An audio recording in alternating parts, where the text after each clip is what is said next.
El tema que vamos a desarrollar en esta oportunidad lleva por título La Revolución Nacional de 1952. Un tema muy importante que como bolivianos debemos de conocer a detalle. ¿Sí? Continuamos. Ahora vamos a continuar con los antecedentes de la Revolución Nacional. ¿A qué llamamos Revolución Nacional? Pues llamamos a ese proceso de cambio, a ese proceso de transformaciones que se ha dado en nuestro país a partir del año 1952, ¿sí? Y que ha influido en las estructuras como ser económica, política, social y cultural.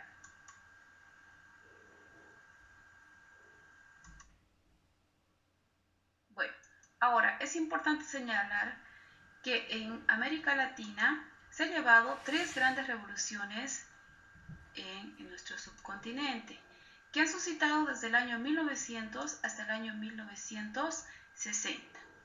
¿Cuáles son esos lugares donde se han llevado estas tres grandes revoluciones? Primero, México. Segundo, Bolivia, que es nuestro tema de estudio, y Cuba.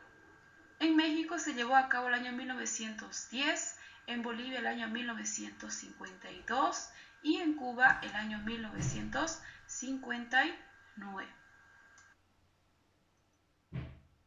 Surgimiento de nuevas organizaciones sociales y políticas. Bien, estas nuevas organizaciones van surgiendo después de la Guerra del Chaco. Sabemos que este fue un conflicto bien dramático, pues fue un espacio, si lo vemos desde otra óptica, de encuentro de diferentes componentes de la sociedad boliviana.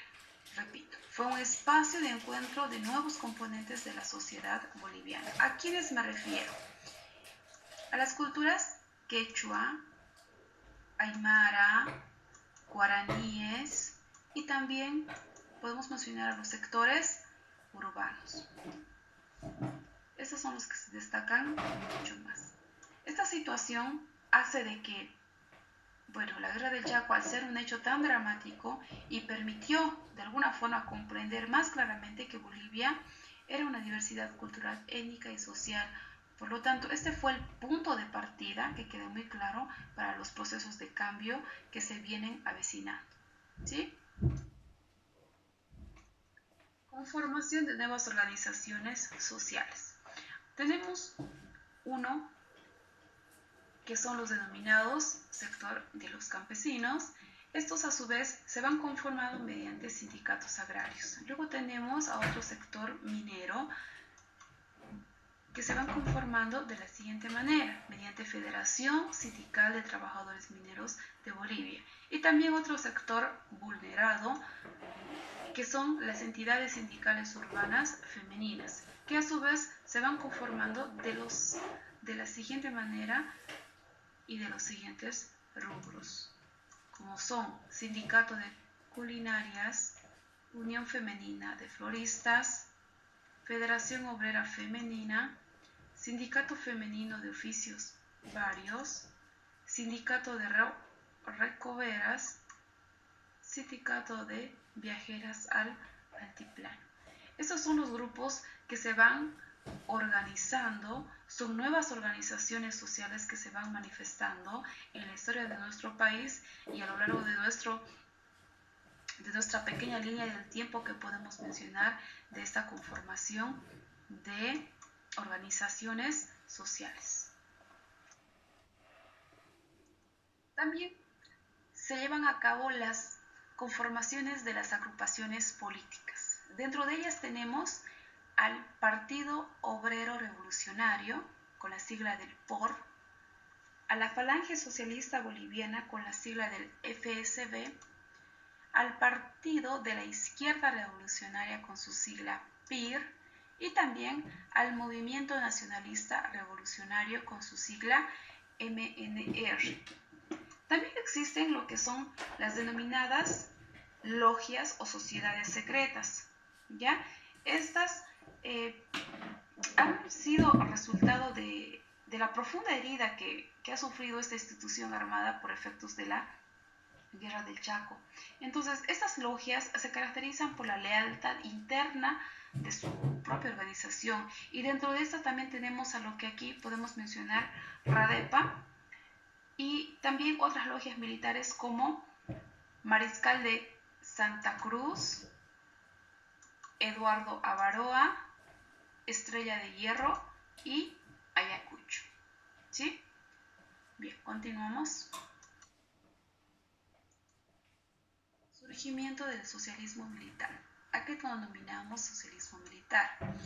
Denominamos al proceso que canceló la continuidad del modelo liberal y cuyo contenido pragmático tuvo un viraje hacia la izquierda. ¿Sí? Este proceso fue implementado a través de un golpe de Estado llevado a cabo un 17 de mayo de 1936. Fue propiciado por el señor Germán Busch Becerra para colocar en el gobierno al señor David Toro. ¿Sí? Este personaje, tenemos que detenernos un poco en esta parte, fue un militar muy inteligente, astuto, y a título de socialismo militar buscó limpiar la imagen desgarrada de las Fuerzas Armadas y también satisfacer las necesidades de los más pobres y de los excombatientes de la Guerra del Chaco. Este propósito conformó su gabinete principalmente. Ahora, algo trascendental durante el gobierno de este personaje fue, aquí corregimos, el 13 de marzo de 1937. ¿Qué sucedió? Se llevó a cabo algo histórico, algo que sucedió primero en Latinoamérica, lo que fue la nacionalización del Standard Oil. ¿Sí? Este hecho importante permitió al presidente aumentar su popularidad, su aceptación por el pueblo, y aprovechó aquello para, crear un partido socialista y, que quizás de algún modo lo alejó del personaje de Germán Busch. Para posteriormente, en muy corto tiempo, prácticamente el 13 de julio de 1937, renunció al gobierno de la República de Bolivia. Bien, ante la renuncia de su mandato del señor David Toro, asume rápidamente a la presidencia el señor Germán Busch Becerra.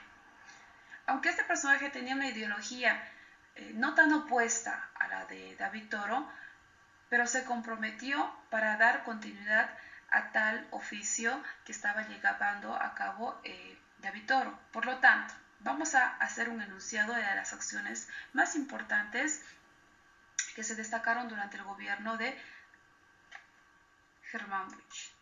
En este caso, se promulgó la nueva constitución política del Estado que puso fin al Estado oligárquico.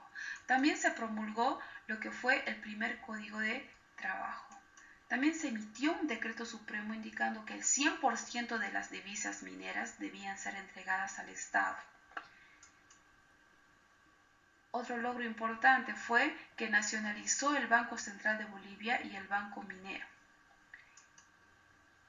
Ahora, el fin de estas medidas patrióticas de Germán Busch se vio abandonado, ya que este personaje entró a una total depresión y una profunda crisis, lo que le llevó a lo que es el suicidio. Esto se llevó a cabo un 25 de agosto de 1939 y es retorno de la rosca y sometimiento a intereses norteamericanos. Tras la muerte del personaje Germán Busch y antes incluso de que su cadáver sea enterrado, a través de un golpe de Estado y basándose también en el arresto del vicepresidente constitucional, quien asume el cargo presidencial es el general Quintanilla. ¿Sí? Este personaje asumió el cargo por muy corto tiempo y se vio en la obligación de llamar a elecciones por muchas presiones que se estaba padeciendo tanto de la derecha como los de la izquierda, convoca elecciones generales y bueno, los resultados finales son que toman la primera magistratura el general Enrique Peñaranda Castillo, quien era representante del sistema minero feudal. ¿Qué acciones realizó este personaje? ¿Sí? Para comprender de mejor manera, durante su gobierno se alió a los Estados Unidos y estableció un compromiso de cooperación solidaria consistente a la venta de estaño en bolivianos de precios totalmente desfavorables para nuestro país. Además, con el pretexto de garantizar la producción minero, militarizó y cometió masacres en las minas del país. Una de esas es la masacre de Catavi, que vamos a revisar posteriormente los sucesos que se llevaron a cabo.